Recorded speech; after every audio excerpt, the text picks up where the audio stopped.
चलो, ब्रदर अर्पित हमें hunting ground दिखाने ले जा रहे हैं। जिसे भी शिकार का शौक है वो सामान ले सकते हैं। ये मनाली का सबसे बड़ा हंटिंग स्पेस है और यहाँ पर बहुत सारे ऐसे जानवर हैं जो तुमने कभी देखे भी नहीं होंगे। करण ने सबका ध्यान अपनी तरफ लाने के लिए जोर से बोला। वशिष्ठ हाउस का हंटिंग ग्राउंड मनाली में सबसे बड़ा था। वो एरिया प्लैटिनम कार्ड होल्डर्स के लिए रिजर्व था।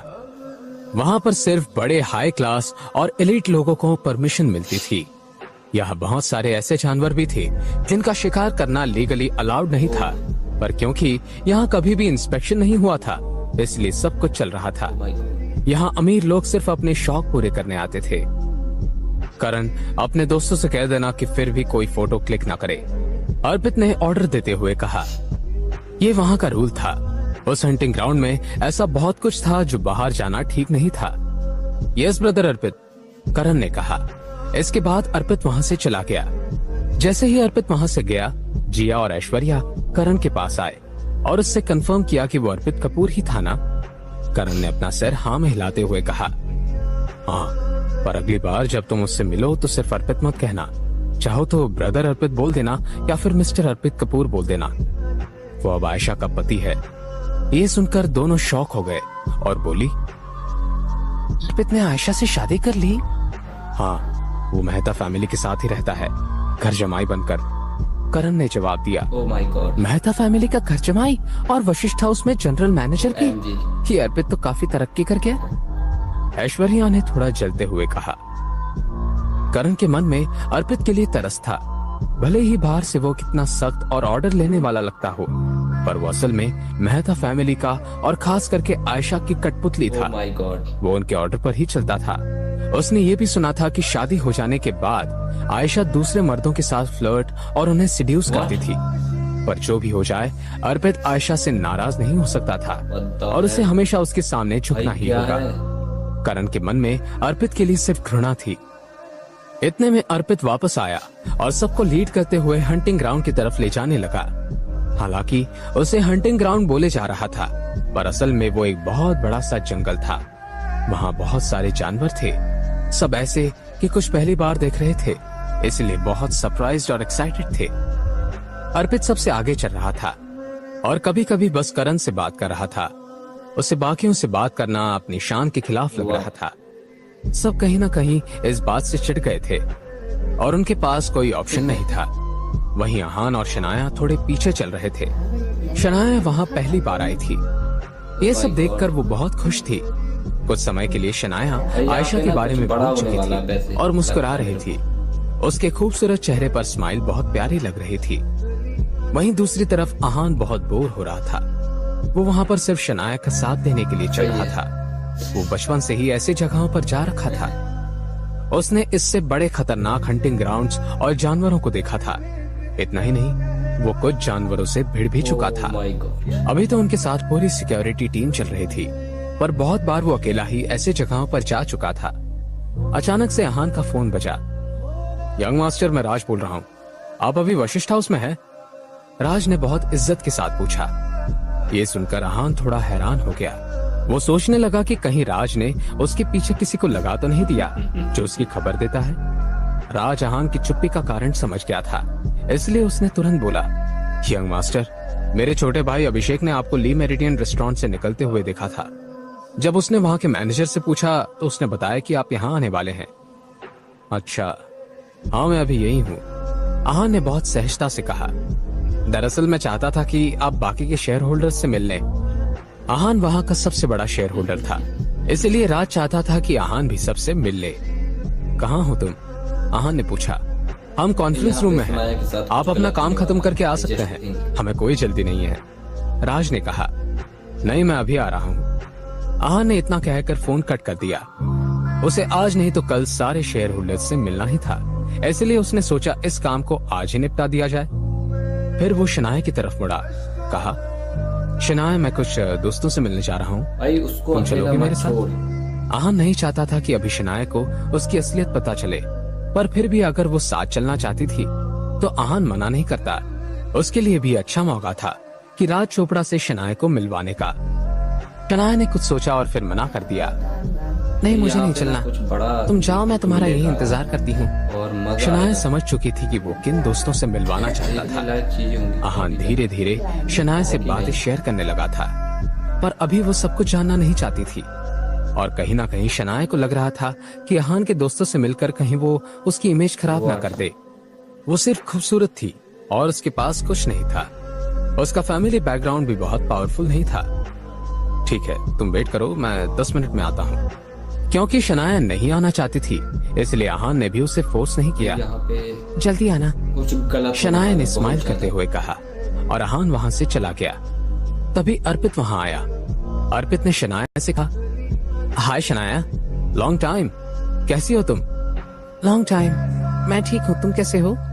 शनाया ने बहुत रूखी आवाज में कहा। शनाया को कभी भी अर्पित में इंटरेस्ट नहीं था।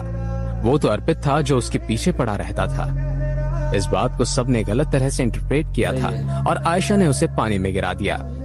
मैंने सुना है तुम्हारी शादी में बहुत प्रॉब्लम्स चल रही हैं। तुम अपनी शादी से खुश नहीं हो? अर्पित ने सीधा सवाल किया। ये तुमसे किसने कह दिया? मैं अपनी शादी से बहुत खुश हूँ, शनाया ने जवाब दिया। यहाँ पे हमें कुछ हाँ, खुशी? ऐसे आदमी के साथ तुम खुश हो? अर्पित ने सिगरेट जलाते हुए कहा। इस पर शनाया ने कुछ रिएक्ट नहीं किया। उसका चेहरा बिल्कुल शांत था। तुम अपने पति को डिवोर्स दे दो और मनाली आ जाओ। तुम मेरे साथ रह सकती हो। व्हाट? मैं तुम्हें हर महीने पैसे भी दूंगा, भाई इसको मार अर्पित दो ने जान से। सिगरेट पीते हुए कहा। इस बात पर शनाया को गुस्सा आ गया। उसने अर्पित से कहा, अर्पित, तुम ये कैसी बातें कर रहे हो? थोड़ा तमीज से बात करो। मैं शादीशुदा हूँ और तुम्हारी भी शादी हो चुकी है। क्या उसकी तरफ तुम्हारी कोई लॉयल्टी नहीं है? अच्छा, तुम्हें आयशा के लिए बुरा लग रहा है? तुम जानती भी हो उसने मेरे साथ क्या क्या किया है। अर्पित के चेहरे के एक्सप्रेशंस बिल्कुल चेंज हो गए। ऐसा भी क्या किया है उसने? शनाया अब कंफ्यूज थी। शादी वाली रात 2 लड़कों को लेकर घर आई थी और मेरे सामने ही उन्हें सेड्यूस कर रही थी। तो है भले ही दुनिया की नजरों में सामने मैं मेहता फैमिली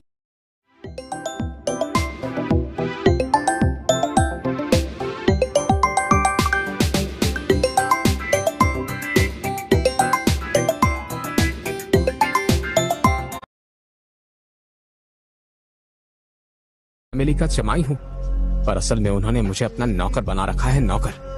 वो दिन को रात भी बोलेंगे ना तो भी मुझे मानना पड़ता है। अर्पित के मन में आयशा के लिए नफरत थी। शुरू में जब उसे ये बात पता चली थी कि आयशा उससे शादी करना चाहती है तो वो बहुत खुश था, क्योंकि वो मेहता फैमिली का जमाई बनने वाला था। पर अब उसे एहसास हो रहा था कि उसे फंसाया गया है। आयशा कपड़ों की तरह अपने रिलेशंस बदलती थी और ये बात उसकी पूरी फैमिली जानती थी, पर अर्पित को शादी के बाद पता चला था। जब आयशा की शादी की उम्र हो गई थी तब उसकी फैमिली को उसके लिए एक ऐसा पति चाहिए था जो खुशी खुशी घर जमाई बन जाए, और अर्पित वैसा ही था। अब अर्पित घर जमाई कम और आयशा की कठपुतली ज्यादा था। ये बात सुनकर शनाया का शौक से मुंह खुला रह गया। उसने कभी नहीं सोचा था कि आयशा ऐसी लड़की होगी।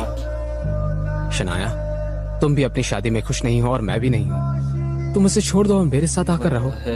अब और रही बात आयशा की, तो उसकी इज्जत की धजिया मैं एक दिन में उड़ाऊंगा। शनाया, मुझे तुम बहुत ज्यादा पसंद हो और मुझे पता है कि तुम भी ये महसूस कर सकती हो। अर्पित ने शनाया का हाथ पकड़ते हुए कहा। शनाया ने अर्पित का हाथ झटका और बोली, तुम पागल तो नहीं हो गए? तुम अपनी शादी में खुश नहीं हो, पर मैं बहुत खुश हूँ। मेरा पति बहुत ही अमेजिंग इंसान है और मैं आज तक आहान से बेटर इंसान से आज तक कभी नहीं मिली। शनाया, अब दोनों ही अपनी शादी में फंसे हुए हैं। मुझसे झूठ बोलकर क्या मिलेगा तुम्हें? एक मौका तो दो मुझे। I really like you. Arpit ने फिर से कहा, please have some self respect. Shanaya ने एक कदम पीछे लेते हुए कहा। जैसे ही अर्पित फिर से शनाया के करीब जाने लगा, उतने में घोड़े पर सवार एक लड़की आई। उसके चेहरे पर मेकअप था और उसने काले रंग का ट्रैक सूट पहना हुआ था। वो घोड़े से उतरी और अर्पित के पास आकर उस पर चिल्लाने लगी। अर्पित, तुम्हारी इतनी हिम्मत! मैंने कुछ देर तुम्हें अकेला क्या छोड़ा? तुम लड़कियों पे डोरे डालने लगे। ये आयशा है। फिर उसने शनाया की तरफ देखा और कहा, लड़की भी कौन? शनाया? वाइफी, तुम जैसा सोच रहे हो वैसा कुछ भी नहीं है। अर्पित ने समझाने की कोशिश की। वो लड़की कोई और नहीं बल्कि आयशा मेहता थी। इससे पहले अर्पित आयशा को कुछ समझा पाता, उसने अपने पति की गाल पर एक चांटा मारा। इस पर अर्पित को बहुत गुस्सा आया था। ऐसा नहीं था कि आयशा ने अर्पित पर कभी हाथ नहीं उठाया था, वो अक्सर ऐसा करती थी, पर आज उसने इतने सारे लोगों के सामने उस पर हाथ उठाया था। पर अर्पित चाह कर भी कुछ नहीं कर सकता था। अगर वो उसके खिलाफ जाता तो वो इस धरती से उसका नामो निशान मिटा देती और किसी को पता भी नहीं चलता। आयशा, ऐसा नहीं है, मैं कुछ नहीं कर रहा था, वो तो शनाया थी जो मेरे पास आई थी। अर्पित ने सारा ब्लेम शनाया पर डाल दिया था। अर्पित, क्या बकवास कर रहे हो तुम इंसान हो या नहीं? शनाया ने गुस्से में कहा। उसे विश्वास नहीं हो रहा था कि अर्पित ऐसा करेगा। शनाया, मासूम क्यों बन रही हो? तुम्हें जब से पता चला कि मैं यहाँ का जनरल मैनेजर हूँ, तब से ही तुम मुझे घूर रही थी। और तो और तुमने कहा था कि तुम मेरे साथ पैसों के लिए रह लोगी। अर्पित ने कहा। नॉनसेंस, ये सभी बातें तुमने मुझसे की थी, जिन्हें मैंने मना किया था। शनाया गुस्से से पागल होने लगी थी। करण, जिया, ऐश्वर्या और बाकी सब भी वहीं थे।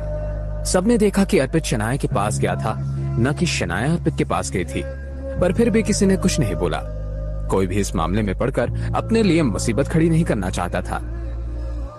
Wifey, trust me. अर्पित ने जैसी ये बात बोली, आयशा ने शनाया की तरफ देखा और उसे एक थप्पड़ मारा। शनाया के होठ के साइड से खून आने लगा। शनाया को बहुत बुरा लग रहा था। उसकी आंखें पानी से भर आई थी। आयशा, ऐसा नहीं है, मेरी बात तो सुनो। शनाया आयशा को समझाना चाहती थी, पर आयशा कुछ नहीं सुनना चाहती थी। लगता है जो कॉलेज में हुआ वो तुम भूल चुकी हो। उस दिन का सबक काफी नहीं था क्या? उस दिन भी तुमने अर्पित के साथ ऐसा किया था और आज भी। आयशा ये बात बोलती रही और शनाया के साथ धक्का मुक्की करती रही। उधर जिया और ऐश्वर्या ये देखकर फूली नहीं समा रही थी। दोनों को शनाया को ऐसे देखकर बहुत मजा आ रहा था। दोनों सोच रही थी कि शनाया कभी ऐसी लड़की से नहीं मिली होगी जो बिना सोचे समझे काम करे। तभी आयशा ने अपने आदमियों से कहा, इसके हाथ पैर रस्सी से बांधो। आयशा, तुम करना क्या चाहती हो? शनाया ने पैनिक करते हुए कहा। तुम्हें आदमियों के अटेंशन में बहुत मजा आता है ना? अब देखो मैं क्या करती हूँ। आयशा ने कहा। आयशा, तुम क्या करने वाली हो? अर्पित भी अब घबरा गया था। ओह, तुम्हें चिंता हो रही है? मैं इसे भेड़ियों के बीच में छोड़ने वाली हूँ। आयशा ने हंसते हुए कहा। उस दिन पुल से तो ये बच गई, आज कैसे बचेगी? ये सुनकर सब डर गए। तो फिर तू नहीं। शनाया रोने लगी। क्या सच में आयशा शनाया को भेड़ियों के बीच में छोड़